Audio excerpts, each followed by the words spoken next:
Donc je vais faire le tour de table de tout ce que font les différents acteurs et vous pourrez commenter ou ouvrir évidemment le débat.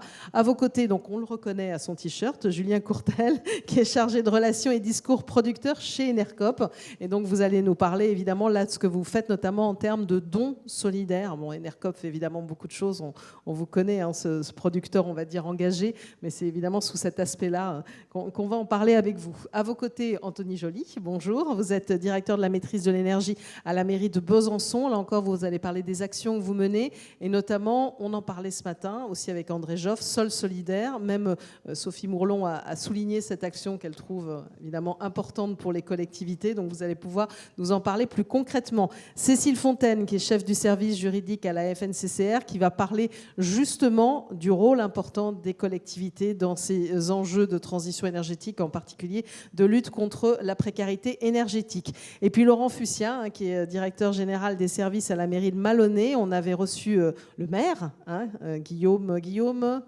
Coutet, voilà, c'est ça, pour venir parler de son action. Et là, on est avec vous pour continuer sur ces enjeux concrètement. Alors justement, on va commencer avec vous, puis après Anthony Joly pour éclairer un petit peu ce que font les collectivités en premier sur cette problématique-là.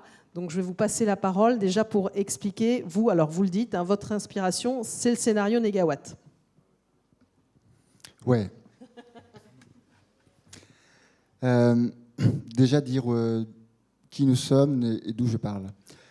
Pour celles et ceux qui ne connaissent pas Malonnet, on est une petite commune de 6200 âmes accrochée à la métropole Rouen-Normandie, qui en compte 500 000 habitants, à 13 km au nord de Rouen, dans une grosse agglomération qui est en train de monter en puissance sur ces enjeux de transition sociale et écologique. Là, on en est évidemment très content et surtout très fier d'avoir été à les pousser un peu, sans être une locomotive. En tout cas, on les a un peu titillés depuis quelques années, parce que nous avons engagé une démarche il y a près de 15 ans, au départ assez modeste, même si nous n'avons cessé d'accélérer, qui reste modeste parce que les enjeux sont tellement importants qu'on reste humble par rapport à ce qui reste à faire. Une trajectoire de transition qu'on qualifie aujourd'hui de systémique au pluriel. On a commencé, l'entrée a été la question énergétique et climatique, et puis on a cherché, chemin faisant, pas à pas, à élargir et approfondir notre démarche à tous les enjeux, parce qu'on pense qu'on ne peut continuer à travailler dans nos couloirs, en silo, sans chercher à un moment articuler et les enjeux et les acteurs entre eux. Donc ça nous permet aujourd'hui d'engager un certain nombre d'initiatives sur les questions de biodiversité, de gouvernance, sur les modèles économiques, sur les questions de solidarité bien évidemment, sur les questions sociétales avec l'enjeu du changement de comportement. Nous sommes engagés dans une démarche depuis 2010 que vous connaissez. Besançon a été un des précurseurs en France, qui est le label Citergie, avec un pari au départ. C'est d'abord de s'organiser, de faire un état des lieux digne de ce nom, et puis imaginer une trajectoire, et évidemment inspirée par le scénario Négawatt, dont je rappelle le triptyque sobriété, efficacité et renouvelable. Nous n'avons pas de gisement pour le développement des renouvelables, ce qui rendait très éloigné la perspective d'arriver au gold, que Besançon a attrapé depuis un certain nombre d'années maintenant.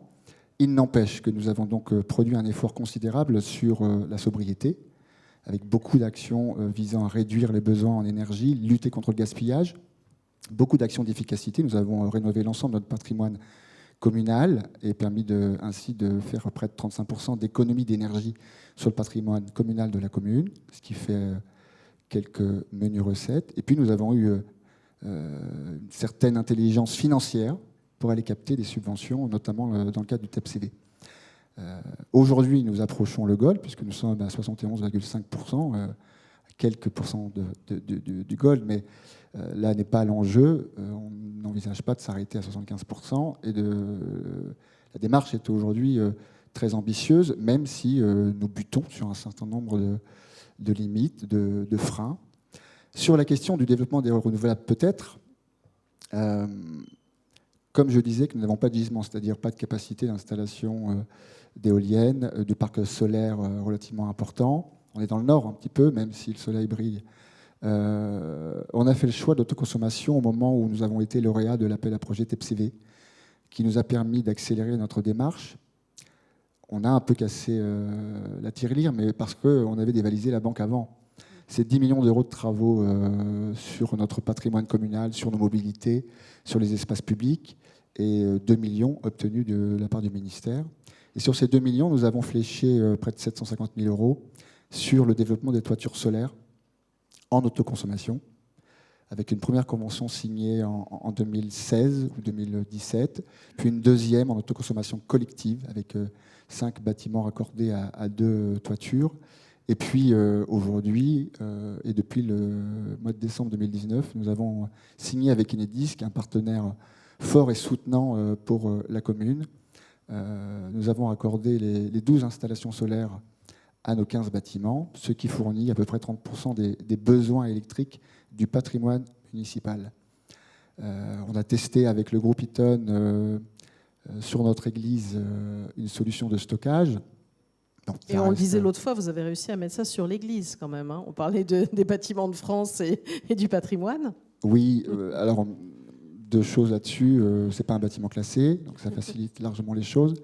Et ensuite, nous avons, avec la communauté paroissiale, nous n'avons rencontré aucune difficulté puisque le pape sortait son encyclique quelques semaines avant qu'on leur annonce l'installation. Donc c'était plus facile.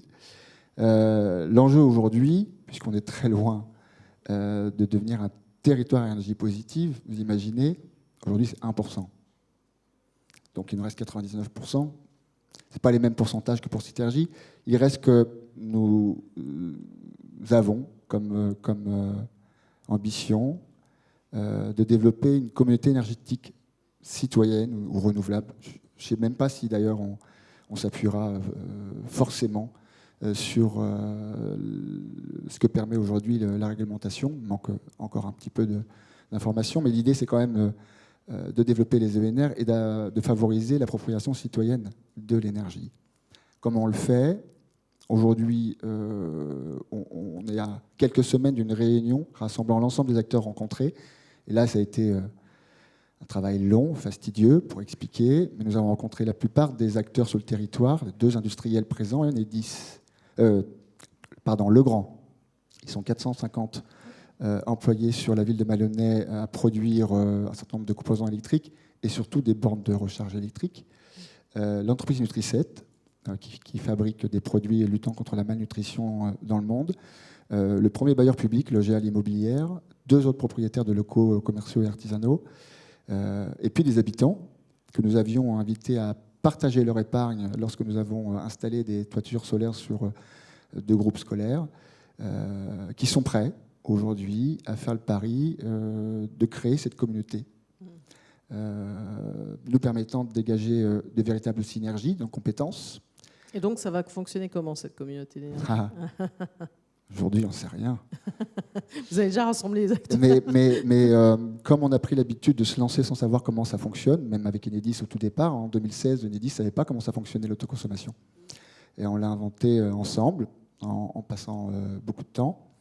Là, aujourd'hui, on a d'abord de la ressource en interne. On a recruté un alternant qui fait un Master 2 à Sciences Po Rennes sur les énergies renouvelables. Et je compte un peu sur lui pour soutenir cet effort d'animation et de construction d'un modèle économique pour un tel projet, d'aller chercher sur les freins qu'on rencontre aujourd'hui des réponses. On a un appel à projet que nous allons présenter notre candidature, c'est l'appel EUCF, un appel à projet européen d'un consortium dont fait partie Energy Cities, qui va nous permettre d'aller chercher un peu de ressources financières pour financer les études complémentaires et consolider le concept de développement, comme ils appellent.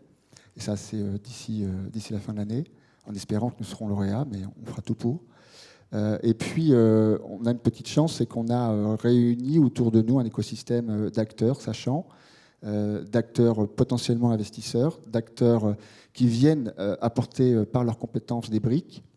C'est peut-être la chance de s'être engagé depuis 15 années, c'est qu'on a un gros écosystème à nos côtés, avec de la confiance, Ils nous savent très persévérants et déterminés. Et donc, on imagine pour 2022 peut-être créer une structure pour porter un tel projet, avec une métropole qui crée une SEM, qui a déjà annoncé son intention d'investir dans cette société de projet. Je parlerai de précarité peut-être après. Voilà, oui, on va faire le tour, mais c'est vrai que c'était important évidemment à préciser. Vous reviendrez peut-être en 2022 pour bien nous expliquer concrètement comment les choses se sont mises en place. Mais on va continuer avec Besançon. Puis c'est vrai qu'on parlera aussi, et vous pourrez réagir, des questions de précarité énergétique. Donc là aussi, qu'est-ce que vous mettez en place sur ces problématiques-là ? Alors, c'est vrai qu'au niveau de la ville de Besançon, merci du clin d'œil à notre labellisation Citergie. Et pourtant, on aurait à apprendre de vous, parce que dans ce que je vais vous présenter, on n'est pas aussi avancé que vous sur ce sujet-là de l'autoconsommation collective, mais qui effectivement est bien partie de notre démarche de labellisation Citergie, qui est une démarche d'amélioration continue et qui pousse les collectivités à explorer tous les domaines possibles d'économie d'énergie pour effectivement baisser nos émissions de gaz à effet de serre. Alors, Besançon, juste 2 mots, effectivement, que vous pouvez voir sur cette diapo. Donc, c'est une ville de 120 000 habitants et qui a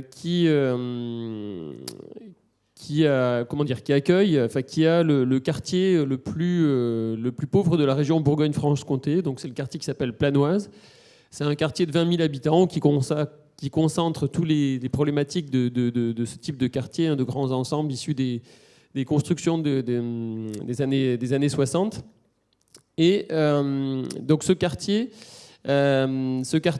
dès l'origine, a été construit avec un réseau de chaleur. Donc dès le départ, il a été conçu dans un souci de concilier à la fois le traitement des déchets avec une usine d'incinération qui était construite, avec une valorisation énergétique de la chaleur à travers un réseau de chaleur qui desservait dès le début tous les bâtiments avec un réseau de galeries techniques.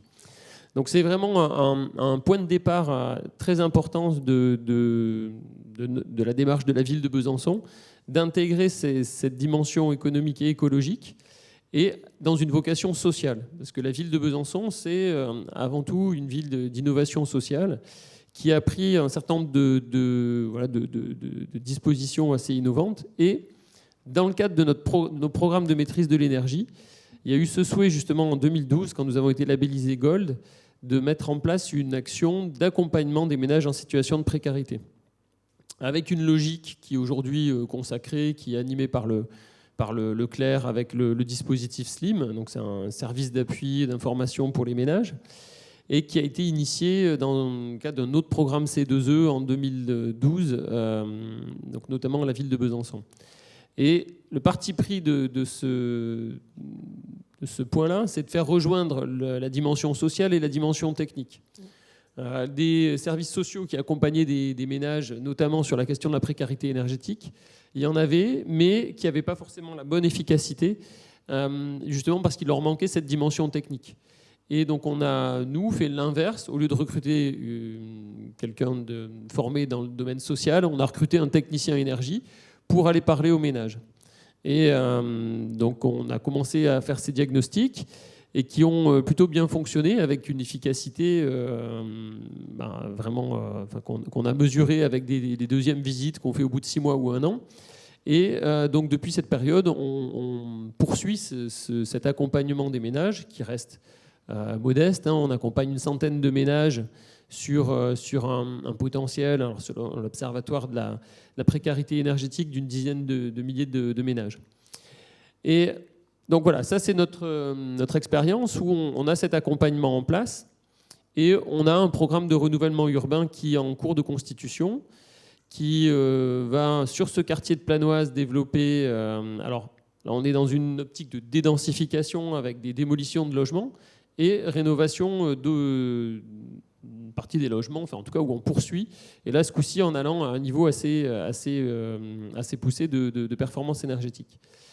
Et donc là, nous, au niveau de la direction maîtrise de l'énergie, on se posait la question de pouvoir mettre en place justement du solaire sur ce quartier, et c'est là qu'est sortie la réglementation sur l'autoconsommation collective.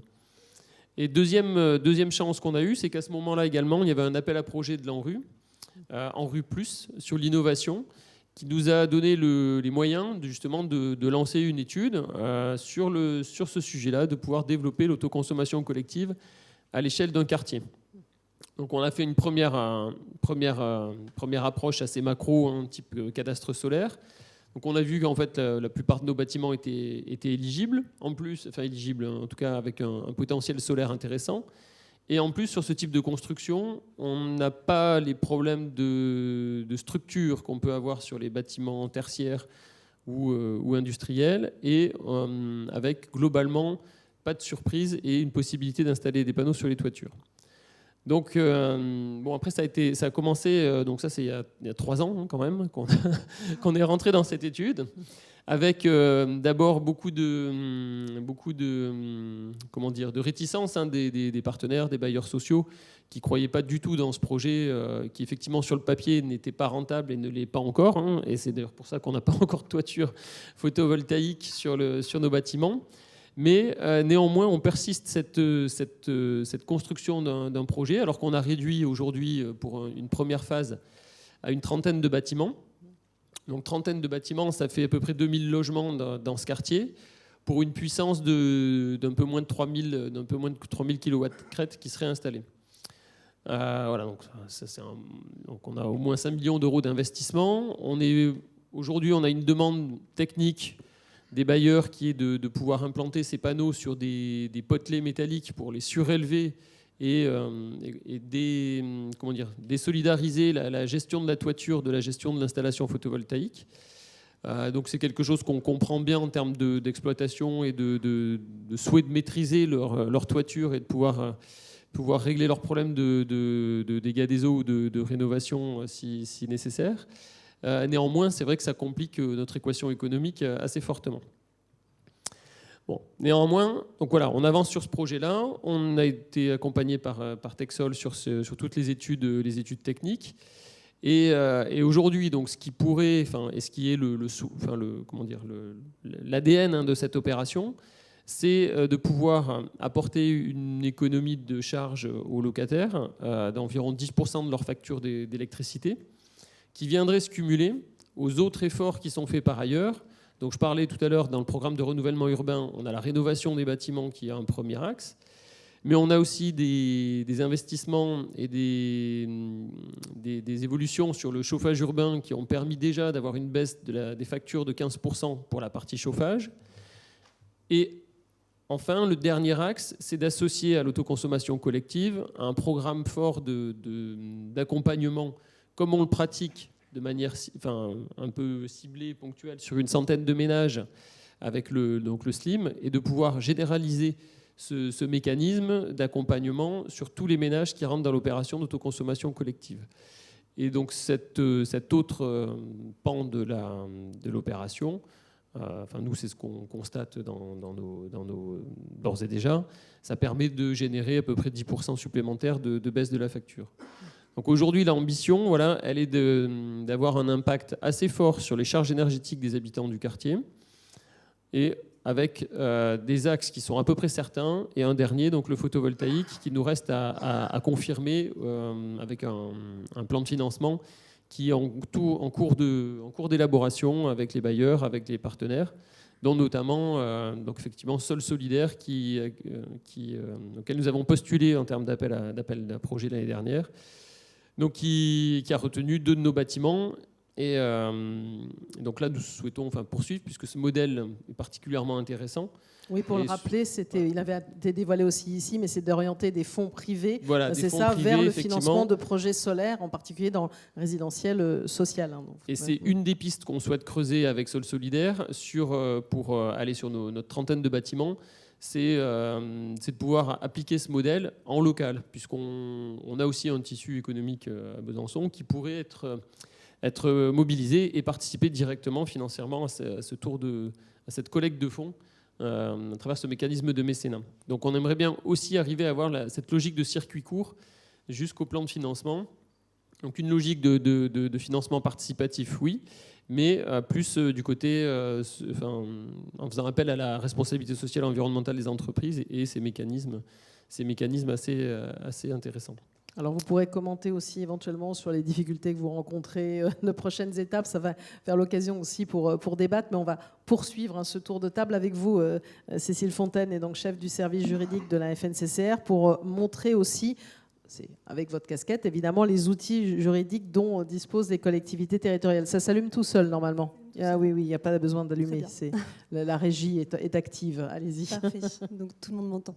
Bonjour à tous. Oui, présenter peut-être rapidement, rappeler l'objet de la FNCCR. Donc on est une association de collectivités locales qui sont compétentes en matière de réseau, aussi bien en énergie, en numérique que dans le domaine de l'eau et des déchets. Mais là, évidemment, je viens plus particulièrement pour le sujet de l'énergie. Alors l'objet de ma présentation, ça ne va pas être de présenter justement un projet, puisqu'on n'en porte pas directement à la fédération, mais en revanche, nos adhérents, bien entendu, sont très présents, on le voit, donc les collectivités locales, et c'est rappeler en fait qu'il y a un cadre juridique, je vais parler avec ma casquette de juriste, un cadre juridique qui est évidemment depuis quelques années très très très favorable à l'intervention des collectivités dans le domaine notamment de l'autoconsommation. Donc il y a un contexte de décentralisation que tout le monde connaît, de la politique énergétique, où les collectivités doivent de plus en plus contribuer à cette politique au niveau national. Il faut rappeler que les AODE, c'est elles qui sont les autorités organisatrices de la distribution d'électricité, c'est elles qui sont propriétaires des réseaux, donc qui sont en lien avec les gestionnaires de réseaux et en particulier Enedis. Et ils disposent du coup souvent ces autorités, alors surtout les grands syndicats au niveau départemental, d'une très grande expertise aussi bien technique que juridique pour pouvoir mettre en œuvre ces dispositifs. Et en plus de ça, on le voit avec les présentations précédentes, sont des acteurs locaux qui sont du coup au milieu de tous les autres acteurs, donc aussi bien les citoyens, les PMO, les PME, pardon, c'est un lapsus, les associations, et puis évidemment la question de la consommation aussi, c'est d'abord ça d'ailleurs, la consommation en électricité des bâtiments publics pour les collectivités.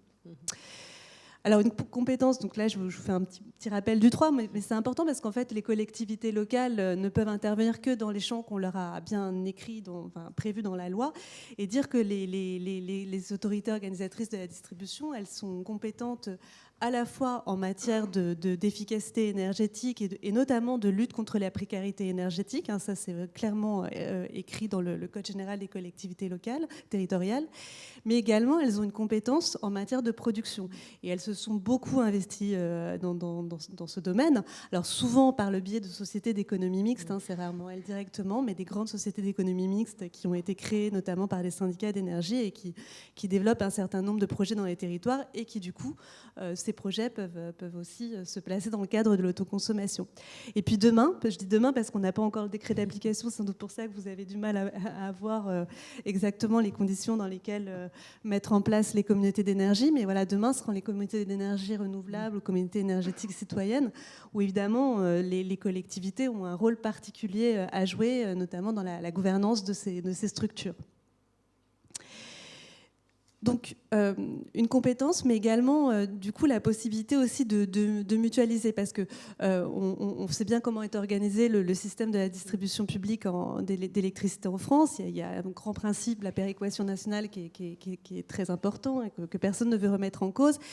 Et l'autoconsommation a pu être vue des fois comme quelque chose qui pouvait éventuellement rogner sur ce principe. On pense qu'il y a moyen de rendre les choses tout à fait compatibles, et notamment les AODE peuvent avoir ce rôle-là, puisque elles peuvent mutualiser en fait les projets. Elles ont l'expertise, organiser donc les personnes morales organisatrices, parce que ça c'est un des grands, je suppose que ça a été évoqué au cours de la journée, mais un des grands obstacles de ces opérations. Ça a été évoqué en filigrane, mais c'est vrai que ça revient souvent. Ouais. La difficulté, notamment juridique, de la mise en place. Du choix de la personne morale. Voilà, exactement.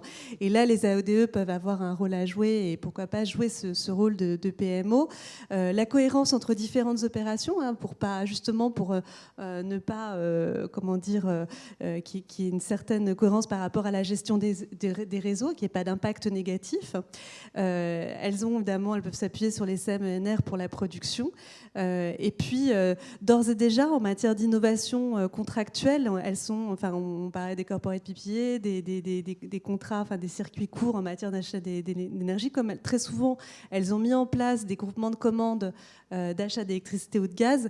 Elles ont réfléchi à de nouvelles formes de contrats, et donc elles sont tout à fait à même de s'engager dans ce type de démarche.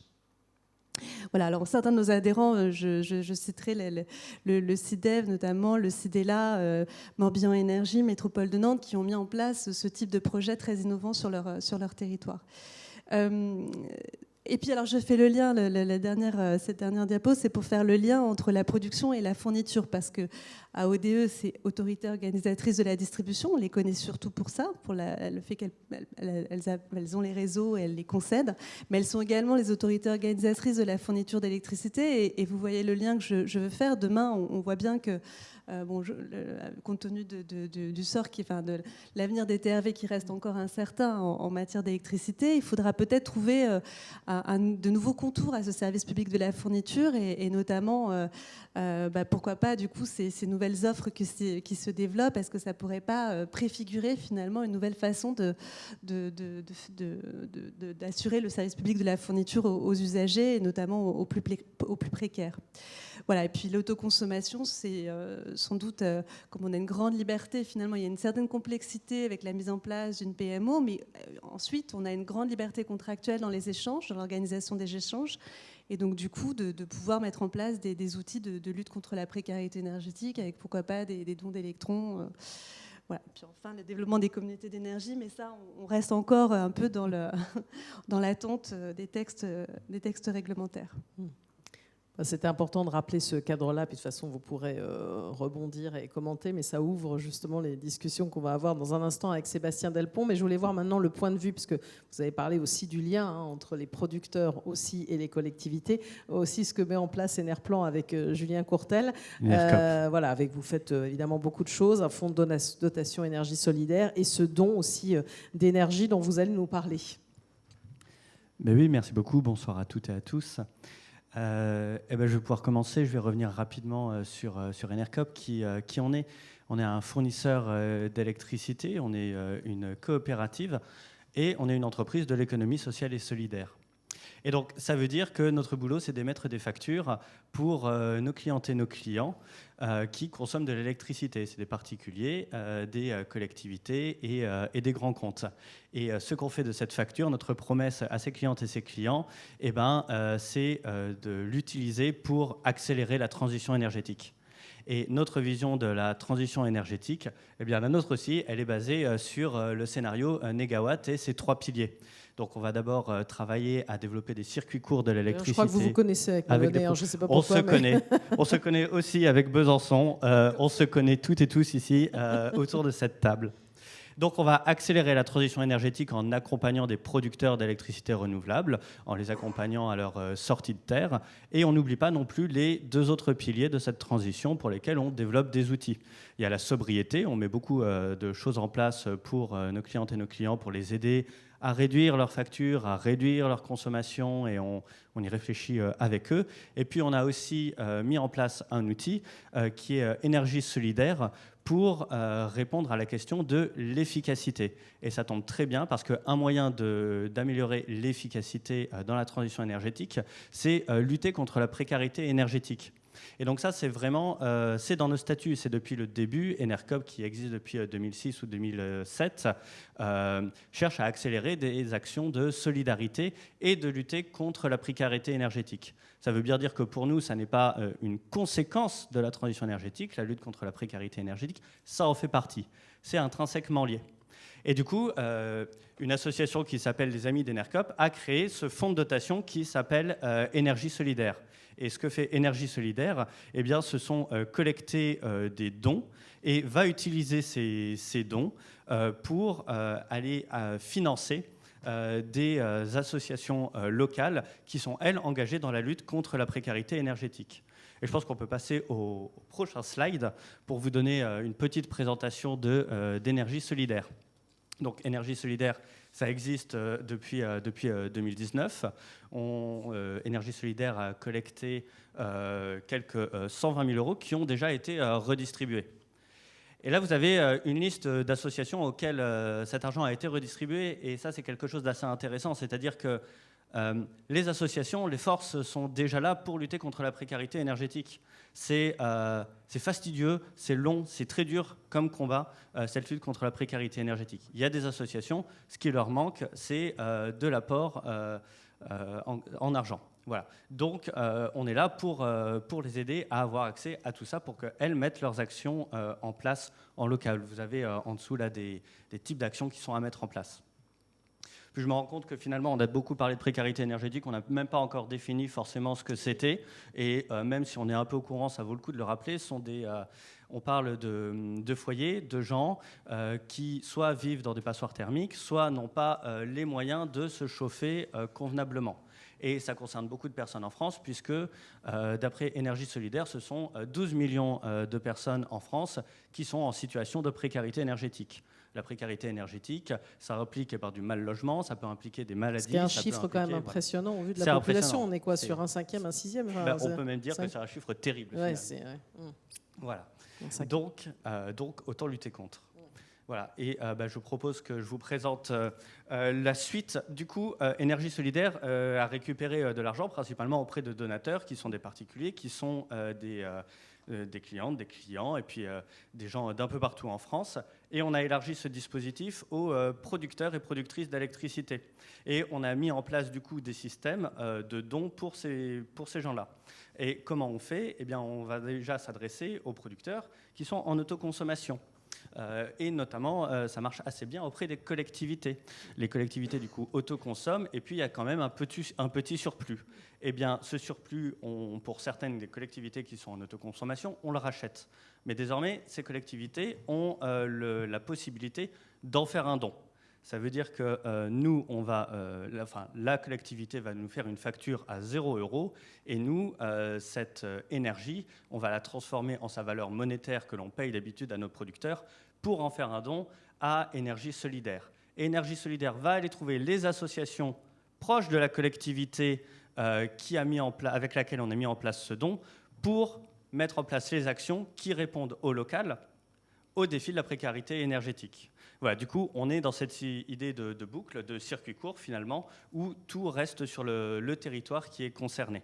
Et j'allais dire, don solidaire, ça a été facile à mettre en place aussi techniquement, parce que là, vous faites quelque chose quand même qui est assez pour neuf. l'instant, c'est assez laborieux, mais c'est de notre côté de le rendre plus facile. Pour l'instant, on a un jeu de contrats pour mettre tout ça en place. Ouais. Notre prochain enjeu, il est en interne pour simplifier ces contrats. Donc la balle est complètement dans notre camp. Mais en plus, les premiers avec lesquels on a fait ça, comme toujours à chaque fois, et ici on est toujours des pionniers, on essuie les plâtres. Voilà, donc maintenant qu'on a essuyé les plâtres, et je vais vous donner les quelques chiffres de cet essuyage de plâtres, on a collecté quelques centaines d'euros, c'est le prochain slide. Voilà. Il y a beaucoup de chiffres sur ce. Il y a quelques donateurs aussi. Il y a quelques donateurs et on va se concentrer sur la partie de droite. Voilà, les premières communes avec lesquelles on a mis ça en place, c'est Prémian, c'est Itzac. Il y a aussi un bailleur social qui est RIVP.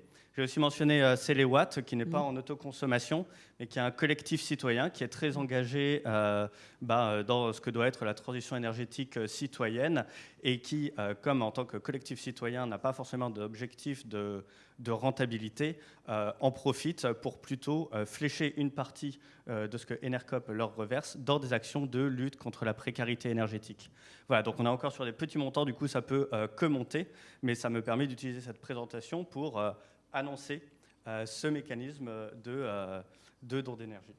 Alors j'imagine que Laurent Fussien, ça vous parle, et puis vous pouvez parler aussi des enjeux de précarité, parce que vous n'avez pas eu l'occasion depuis le début, même si on n'était pas loin avec la question de la communauté énergétique.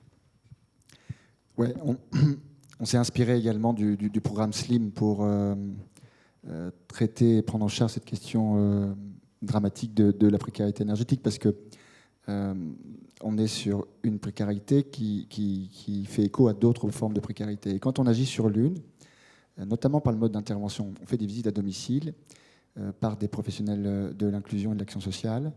Ils repèrent en même temps que des problèmes de précarité et de vulnérabilité énergétique, au-delà du bâti, au-delà des comportements, ils repèrent un certain nombre d'autres problématiques. Et ça nous permet là aussi d'agir en même temps sur...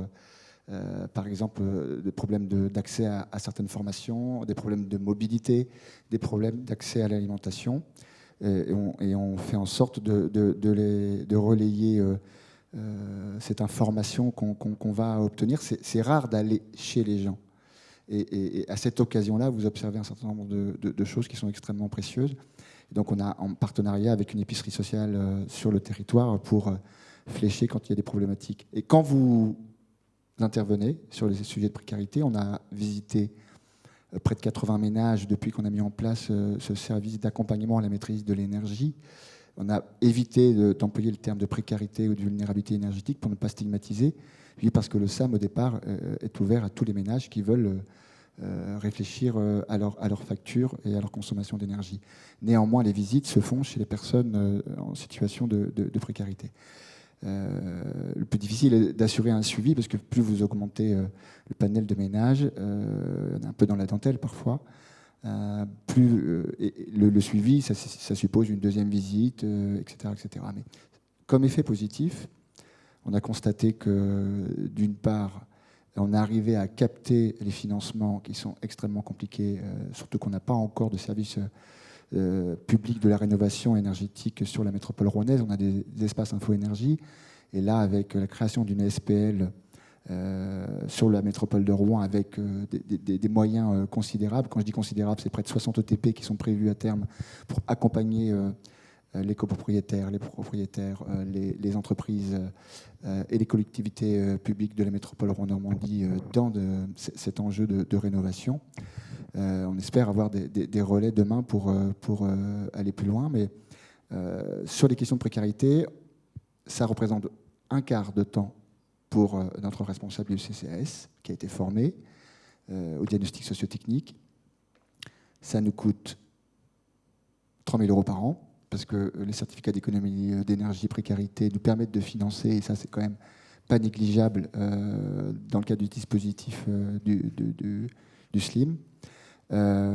Et on génère de l'activité pour les artisans locaux, puisqu'on a réussi sur ces 80 dossiers à générer près de 300 000 € de travaux qui interviennent donc sur l'enveloppe et donc qui viennent réduire les causes et les sources de cette précarité, au-delà des éco-gestes, puisqu'on équipe avec un petit kit d'économie à hauteur d'à peu près en valeur de 50 €, que ce soit sur l'énergie ou sur les consommations d'eau.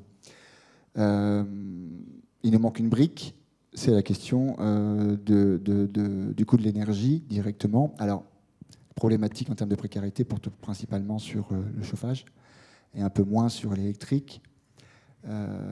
Mais on a en tête la possibilité de pouvoir demain offrir, sur des périodes plus ou moins longues, à ces ménages les plus en difficulté, d'offrir de l'énergie.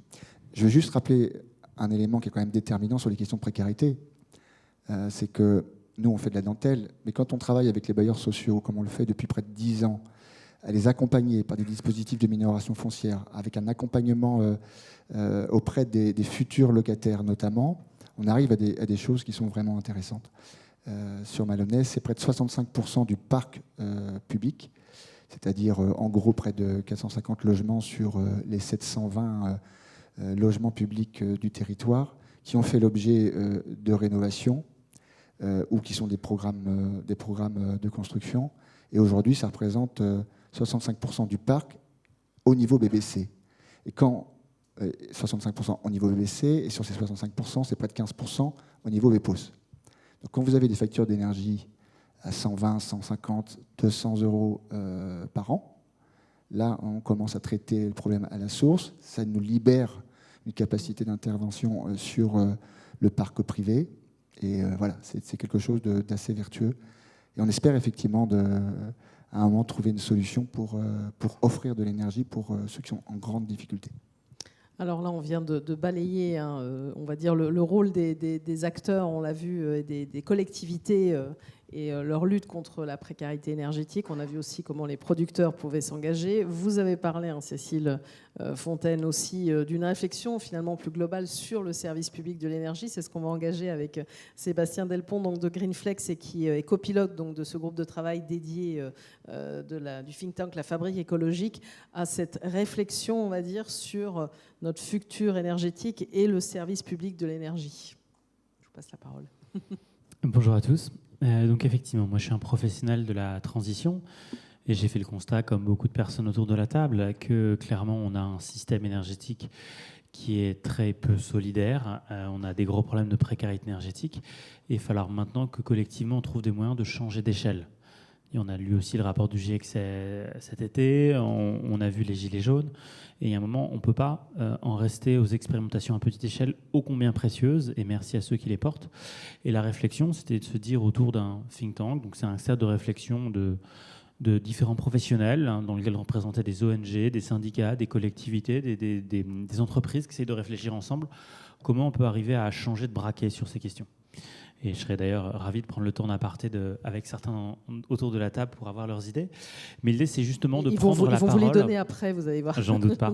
Mais justement d'observer avec intérêt ces initiatives, de voir comment un peu on change d'échelle.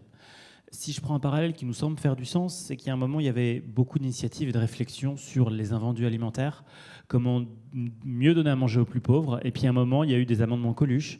On a fait bouger les lignes et maintenant, les Restos du Cœur, il n'y a plus un supermarché en France qui jette à la poubelle, en tout cas ces invendus alimentaires. Il y a des règles un peu structurelles et structurantes qui permettent qu'on ait vraiment quelque chose qui est devenu, alors une industrie, c'est triste, mais on a une industrie pour essayer de mieux donner à manger aux plus fragiles de la société. Mais ça permet d'éviter ce gaspillage et d'avoir quelque chose qui a à l'échelle de plus de centaines d'euros. Mais effectivement, on parle de millions d'euros fléchés pour permettre ça. Et donc la préoccupation qu'on avait, c'est comment on peut réfléchir aussi ce changement d'échelle, qui sera l'étape d'après, celle qu'œuvrent les pionniers qui essayent ça à petite échelle. Comment on peut réfléchir ça? Donc avec humilité, on essaye de regarder les bonnes pratiques qui peuvent exister. D'ailleurs, en ne réduisant pas à des questions de solaire, c'est bien évidemment un sujet essentiel. Il y a aussi parfois des pertes thermiques, d'énergie fatale, enfin des choses différentes qu'on pourrait valoriser. Et quel peut être le statut, en tout cas, de la valorisation locale, hein, puisqu'on est convaincu que le local peut être le lieu de la solidarité. Hein. Ces communautés, en tout cas locales, peuvent être le lieu de ces solidarités communautaires dans lesquelles on a un sentiment d'appartenance et cette volonté de solidarité. Quelle forme elle doit prendre? Et c'est de ne pas opposer ENR local, leur développement, et les solidarités, au contraire, les associer. Absolument. On a la conviction profonde que se dire que développer des énergies locales va accroître des formes d'asymétrie locale ou de solidarité locale nous semble absolument erroné. On peut conjuguer énergie locale et solidarité. Maintenant, la question, c'est comment on le conçoit. Un sujet très terre-à-terre, hein, on parle des échanges locaux. Demain, on parlait de gilets jaunes. Est-ce que demain, un supermarché peut décider le dimanche, on est fermé, boum, j'ai des ombrières, parking gratuit. Venez faire votre plein si vous avez un véhicule électrique en vous branchant sur mes ombrières. Donc aujourd'hui, est-ce que c'est juste physiquement où je laisse le parking ouvert pour que ceux qui viennent se brancher librement veulent le faire? Parce que c'est bon, voilà, l'investisseur qui est le supermarché du coin se dit moi je l'ai fait pour mes besoins propres, mais forcément ils ne sont pas les mêmes en semaine que le dimanche. Le dimanche, si vous voulez faire votre plein gratuit, allez-y. Ou bien est-ce qu'on autoriserait même que les gens puissent le faire depuis chez eux sans avoir déplacé leur véhicule jusque le parking du supermarché parce qu'on est dans dans un régime qui permet ces échanges locaux d'énergie? C'est des questions qui méritent d'être posées parce qu'effectivement, il y a des gens qui ont envie de bien faire et ou est-ce que ces surplus, on va les donner à un tiers? Quand on parle d'invendus alimentaires, pas n'importe quelle condition et pas pour n'importe qui, parce que c'est donné à des associations habilitées et contrôlées. On parle des Restos du Cœur, de structures de cette nature, ou bien c'est donné à Emmaüs. Il y a effectivement une capacité pour certains acteurs économiques de défiscaliser le don, puisqu'effectivement, il y a un statut juridique associé au don, qui permet de simplifier en tout cas le fait de est-ce que je donne mon électron? Ce qui est une façon simple de dire si je le donne demain à un bailleur social, à Solia, un fonds de dotation habilité, dont on a vu que ce sont des gens sérieux, en tout cas qui peuvent gérer un flux important demain d'électrons qu'on leur donnerait. Comment structurer ça? Donc on apporte plus d'idées qu'on a de réponses pour l'instant. C'est le début de ces travaux, en tout cas interprofessionnels sur ces sujets. Mais il nous apporte de dire, quel est un petit peu le coup d'après, comment on va s'inspirer aussi de ce qui peut exister ailleurs. Il y a aux États-Unis des logiques intéressantes d'agrégateurs locaux énergétiques et de communautés autour de ça qui sont aussi intéressantes avec ces logiques de vente directe, comment la collectivité considère, alors ça peut sembler un peu ésotérique en France, mais de se dire que j'ai été élu, donc par défaut j'ai l'aval de tous les citoyens pour faire de l'achat groupé en leur nom. Et qu'effectivement, il faut que le citoyen se manifeste pour dire surtout pas, je veux surtout pas faire partie de cette opération, mais un peu ce renversement de la charge de la preuve, c'est par défaut, tout le monde est avec moi, et qui va ensuite négocier la collectivité avec des producteurs d'énergie renouvelable. Vous avez besoin de visibilité, moi vous la donnez. Par contre, c'est aussi à mes conditions, je veux tel taux d'ONR, éventuellement quelle contribution à des projets locaux, mais par défaut, tous les acheteurs énergétiques d'un territoire sont fléchés vers un opérateur unique, après un appel d'offres désigné par la collectivité.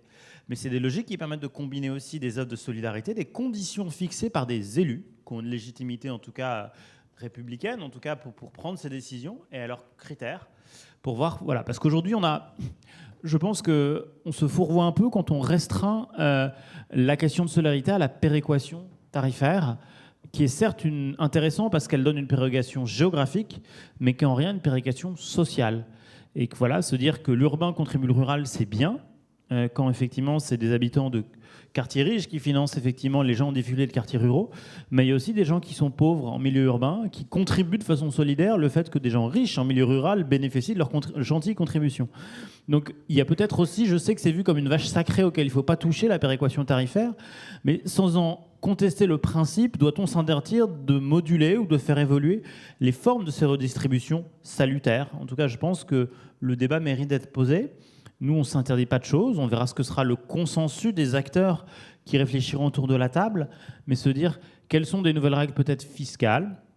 On évoquait ce contexte autour du don pour que demain, n'importe quel acteur économique, un industriel qui a des pertes thermiques ou un supermarché qui a des surproductions photovoltaïques le week-end puisse avoir un statut simple de défiscalisation, parce qu'on estime que si et seulement si c'est donné à des gens en difficulté, effectivement, ça répond à un rôle social qui mérite un soutien public sous forme éventuellement de déduction fiscale. Est-ce que c'est des questions réglementaires pour permettre en tout cas des capacités nouvelles aux collectivités, pour organiser ce type d'achat direct? Il y a en tout cas des choses qui nous semblent en tout cas intéressantes à creuser, et notamment tout le cadre existant, puisqu'effectivement on n'est pas le premier flux de matière à se poser ces questions, notamment tout ce qui est lié au gaspillage alimentaire, l'invendu alimentaire, voilà, les dons textiles que vous faites dans des bornes pour que Emmaüs les récupère, les valorise autour de Métis, qui fera d'ailleurs peut-être de l'isolant on voit comment se boucle la boucle.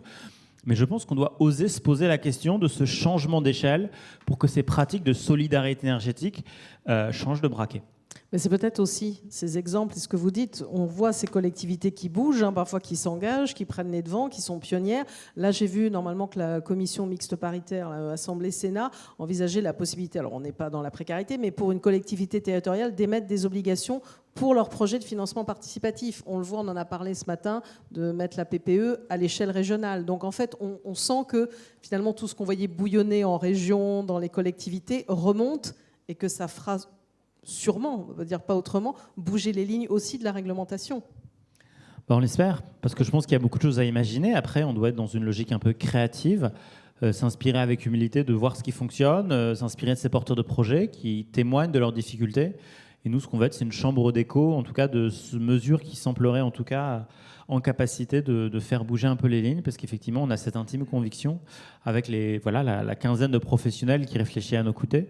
Et on est ravis, en tout cas, de s'adjoindre vos idées, en tout cas, si vous en avez, dans ce cercle de réflexion, pour voir un petit peu comment on peut changer le braquet en termes de rendre les systèmes énergétiques locaux plus solidaires, parce qu'il n'y a aucune raison qu'on ne puisse pas le faire. Alors peut-être que ça vous fait évidemment réagir. Allez, le premier qui veut, là. La parole est libre. Merci. Alors, j'aime bien la métaphore avec le supermarché. J'en ai une qui nous concerne aussi, qui est toujours pour poursuivre le fil de la métaphore alimentaire. À Enercop, parfois, on se décrit comme une AMAP de l'électricité. Où on met en place des boucles de consommation un peu en local et un peu saisonnières. Et on utilise beaucoup cette métaphore parce que derrière, il y a une dynamique qui est la dynamique qu'on appelle donc citoyenne et qui est déjà un peu au-delà, je dirais, du stade de l'expérimentation, même si ça ne représente pas forcément grand-chose en France. Donc derrière la dynamique citoyenne, il y a les collectivités et puis il y a aussi les collectifs citoyens qui maillent tout le territoire, qui sont des hommes et des femmes dont la transition énergétique n'est pas forcément le métier, mais qui ont envie de faire sortir une centrale de terre. Et du coup, ces gens-là, ils sont là et ils ne savent pas comment faire, ils ont besoin d'accompagnement, mais au final, ils y arrivent. Et une fois qu'ils l'ont fait, ils en font ressortir une autre. Et ces gens-là, ils ont toutes les préoccupations du monde en tête pour faire sortir une centrale, à part peut-être d'avoir une grosse rentabilité. Il faut que le projet soit viable, mais ils ne vont pas chercher à s'enrichir sur ce projet. Donc c'est eux qui ont en tête les enjeux de le plus possible de bonne implantation, d'impact, de faire le projet le plus vertueux possible. Et c'est eux aussi qui vont avoir beaucoup des réflexes de solidarité. Comment est-ce que ce projet-là permet de rendre le plus de services possible. Donc ces projets, ils font partie de l'équation aussi.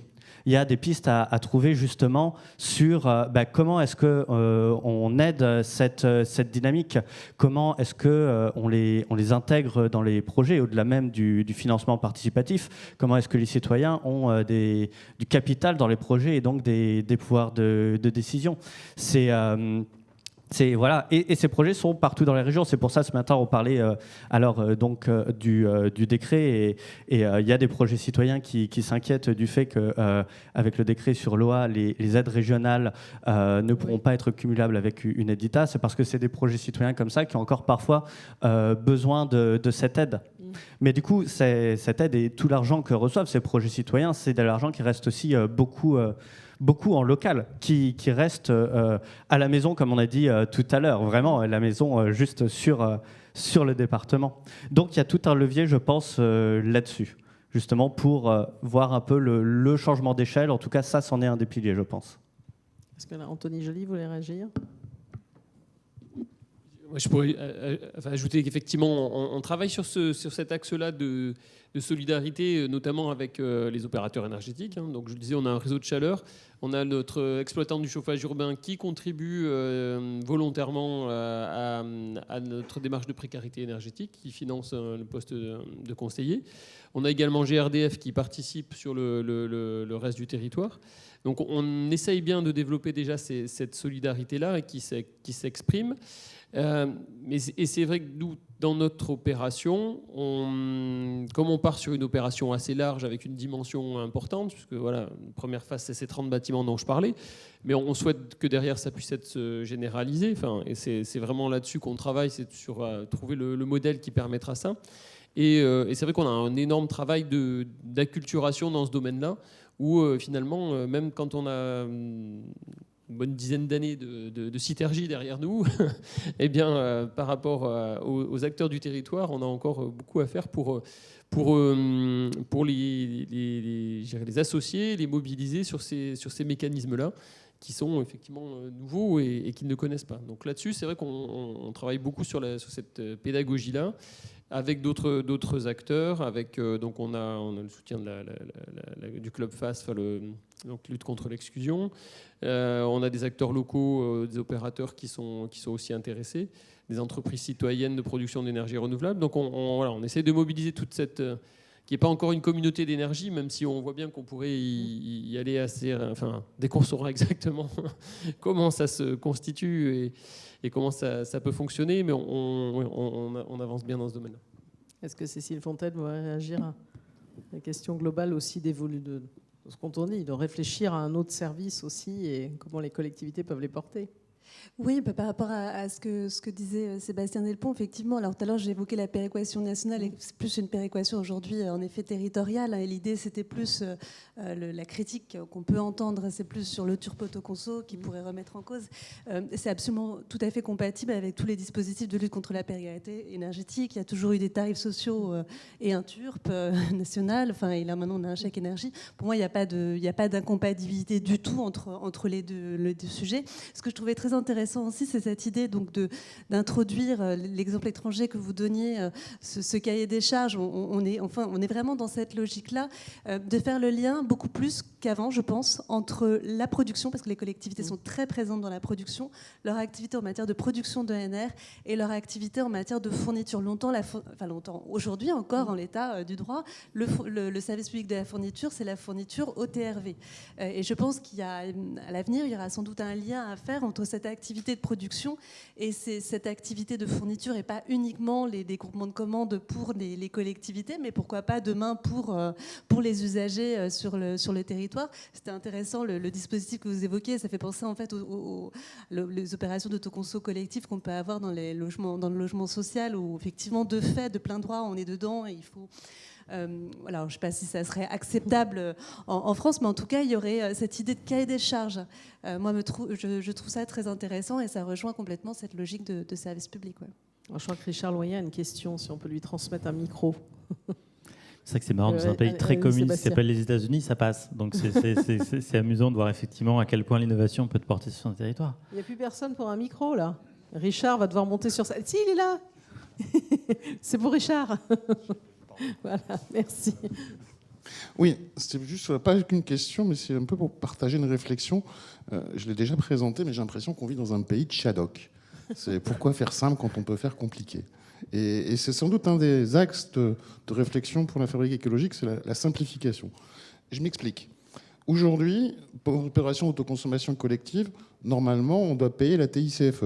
Aujourd'hui, on ne sait pas qui la collecte, mais normalement, il faut la mettre dans le prix du kilowattheure qui sera vendu aux multi-autoconsommateurs. Par ailleurs, on a réussi à monter un truc agréé par Bercy où on arrive à défiscaliser du don pour que le don privé soit subventionné donc, par la fiscalité, c'est qu'on s'est défiscalisé, pour pouvoir le transformer en subvention privée pour amortir aujourd'hui la TICFE et le TURP. Donc c'est quand même un truc, c'est une usine à gaz qu'on a montée. On a été obligé pour être solidaire. Mais pour affronter les fourches codines de notre système, il y a des gens privés qui versent de l'argent à salle solidaire. C'est défiscalisé, ce qui nous permet, nous, après, de compenser pour Besançon, Malonnet et tous ceux qui voudront faire des opérations d'autoconsommation collective. Aujourd'hui, on a un TURP qui est payé pour la colonne montante et descendante du même immeuble. Donc ça appartient au réseau public de distribution. Voilà. Mais on a quand même un payback qui est payé à la ODE par le gestionnaire du réseau de distribution au titre de la concession. Donc à un moment, on pourrait se dire, est-ce qu'on ne peut pas avoir un timbre négatif de TURP pour nos opérations sociales qui fait que voilà, le don d'électrons localement, il y a le TURP normal, puis en plus le TURP, le timbre négatif, ce qui fait qu'à la fin, il y a une charge à zéro. Voilà, et puis après, on s'arrange entre la ODE, la collectivité sur les grands équilibres. On est capable de faire de la péréquation au niveau national et on est dans l'épaisseur du trait de quelques kilo-euros. Peut-être demain quelques meuros ou centaines de meuros. C'est pas ça qui va réduire, quand je regarde le montant global du TURP en France, il y a de quoi travailler. Donc on a, à mon avis, une réflexion collective à mener sur cette simplification parce qu'aujourd'hui, l'industriel qui donne son électron, en toute logique, j'ai le TURP plein pot qui s'applique et la TICFE. Donc même quand je vais donner mon électron à zéro, le pauvre, il la paye à 10 euros, à 100 euros le mégawattheure avec les taxes. Donc il y a vraiment une réflexion si on veut aller jusqu'au bout de la solidarité pour remettre à plat. Alors ça va un peu écorner nos principes de 46 où finalement aujourd'hui les pauvres en urbain subventionnent les résidences en tout secondaire, en tout électrique à la campagne. C'est un fait. Est-ce que c'est être solidaire ? J'en suis pas sûr. Donc voilà, on a un peu à réinterroger notre modèle et j'espère qu'avec la fabrique écologique, qui est un lieu multiparti, quelque part multi-acteurs, on arrivera à proposer un cadre qui soit cohérent pour que ça soit simple d'être solidaire et solaire. Et aujourd'hui, c'est merci aux pionniers, ils essuient les plâtres, c'est difficile, c'est compliqué, on est obligé d'être inventif, mais on pourrait faire plus simple et si c'était plus simple, on serait plus efficace. Ouais, je partage l'ambition. C'est vrai que poser un placo, c'est devenu simple. Donc il faut qu'après les essuieurs de plâtre, on ait quelque chose d'arriver à... on puisse changer l'échelle facilement. Et je pense que c'est vraiment un sujet d'arriver à rendre simple d'être solidaire et pas compliqué. Parce qu'aujourd'hui, c'est vrai qu'aujourd'hui, ce qui fonctionne, et on l'a vu dans l'alimentaire, c'est que c'est effectivement simple. Et qu'on a su dans notre secteur accepter ce fait local avec des règles aussi adaptées.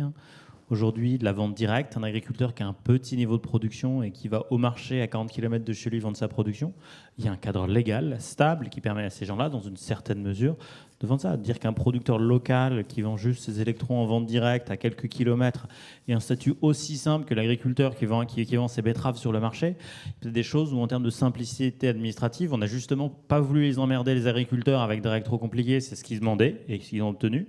Peut-être qu'effectivement, il y a des choses sur lesquelles effectivement, ces cadres simples pourraient nous inspirer et inspirer. Et nous, en tout cas, on se fera ravis de faire le porte-voix. Bien sûr, nous ne sommes pas les fabricants de la loi, juste effectivement des générateurs d'idées, mais on sera ravis de se faire l'écho d'idées qui pourraient permettre de rendre plus simple, effectivement. Et c'est vrai que je pense que nos systèmes énergétiques et leur facturation pourraient gagner en simplicité, même si ce sont des systèmes complexes, et ça, personne ne le nie.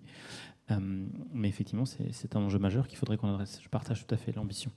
Cécile Bontel, vous voulez dire quelque chose? Mais juste une petite remarque un peu dissonante par rapport à ce discours de la simplicité. Faut pas oublier. Enfin, je comprends le rapport, la comparaison faite avec notamment l'alimentaire. Et là, c'est la juriste qui parle. On a malheureusement ou heureusement, j'en sais rien, mais on est dans un cadre qui est extrêmement régulé, bien plus que pour l'alimentaire, et pas régulé au niveau national en plus. Donc, notamment tout ce qui est tarification et prix de l'énergie et fiscalité, c'est tout ça. Il y a beaucoup de règles qui sont aussi au niveau de l'Europe. Donc, moi, je prône aussi la simplicité. Je trouve qu'on a une accumulation, on a une loi énergie quasiment chaque année qui s'accumule. Ça devient, c'est génial pour le juriste, mais pour les autres, ça l'est moins. Après, je pense vraiment que les projets souvent anticipent et font évoluer le droit avec les dispositifs expérimentaux et permettent aussi de simplifier. Mais on ne pourra jamais non plus complètement... voilà, il y a quand même un cadre au niveau européen qui fait qu'on est un petit peu freiné là-dessus. Mais Après, voilà, je pense que philosophiquement, et il n'y a pas de doute que ce soit l'état de fait, mais c'est vrai qu'aujourd'hui, on a un système, parce qu'il se diversifie, qui amène aussi à une forme d'aberration, mais qu'il faut poser, ou bien on assume. C'est-à-dire aujourd'hui, quelle est la fiscalité du bois, quelle est la fiscalité du réseau de chaleur, quelle est la fiscalité du fuel, quelle est la fiscalité du gaz, quelle est la fiscalité du biogaz, demain, quelle sera la fiscalité de l'hydrogène. On voit quelque chose qui est relativement hétérogène. Alors certes, il y a des réseaux qui ne sont pas les mêmes, et c'est bien normal qu'il y ait des conditions économiques différentes, mais quand on arrive à des sujets tels que demain, quand je fais mon plein de diesel, il n'y a pas de péréquation qui s'applique. Il y a des tarifs qui sont différents d'un lieu A à un lieu B. Par contre, si je me fournis à l'électricité, là, la péréquation s'applique. Donc, sur un même usage qui est celui d'un véhicule, on a une partie d'énergie pour certains consommateurs qui est péréquée, pas sur d'autres. Enfin, on a un vrai sujet où avant, c'était simple. Il y avait une forme d'énergie, un usage. Maintenant, des choses qui deviennent beaucoup plus complexes. Et c'est vrai que ça repose des questions de, encore une fois, ce qui n'est pas à remettre en question, c'est l'intention. Et je pense que l'intention de péréquation, qui est une forme d'équilibre, elle est tout à fait vertueuse. La question, c'est dans un monde dont les technologies ont évolué, les systèmes évolué, il faut peut-être en réinventer la forme et la mise en œuvre pour mieux répondre à ce qu'est l'ambition initiale. Et ce qu'il faut se faire gardien, c'est gardien de l'ambition plutôt que gardien des moyens, en tout cas. Et oser réinventer, parce que voilà, comment on doit... parce que voilà, on arrive maintenant à des systèmes, et alors là, je dépasse complètement sur le sujet, mais se dire que voilà, la fiscalité de l'énergie d'un avion sur un Paris-Marseille n'est pas celle de la fiscalité de l'électron payé par la SNCF sur Paris-Marseille, qui n'est pas la fiscalité de... Enfin, il y a un moment, effectivement, il y a des formes aussi de distorsion de concurrence entre opérateurs liées à des fiscalités hétérogènes, et il est bien normal que chacun contribue au réseau. On a besoin de réseaux. C'est absolument essentiel. Il ne s'agit pas d'échapper à la contribution de paiement des réseaux, mais de se dire qu'effectivement, quelle est la juste contribution de ceux-ci, c'est, je pense, des questions qui, certes, n'ont pas de réponse simple, mais qui méritent peut-être d'être effectivement discutées pour voir si elles peuvent être améliorées. C'est jusqu'à quand ce groupe de travail là? On s'est donné jusqu'à décembre pour lister des idées et les partager. Et l'idée, c'est qu'il y aura bien sûr un débat public, parce que voilà, c'est pas parce que une quinzaine de professionnels réfléchissent à des idées en s'appuyant sur les précurseurs qu'ils ont pensé à tout. L'idée, c'est de créer du débat public sur ces sujets, en espérant qu'effectivement, le politique, au sens le plus noble du terme, s'en empare pour réfléchir quelles sont les façons de faire avancer ces questions de solidarité énergétique dans le cadre d'énergie décentralisée. En tout cas, je sais qu'il y aura des discussions en coulisses. Merci en tout cas à tous les 5. On peut vous applaudir pour ce débat sur les nouvelles solidarités et les circuits courts de l'électricité. Donc,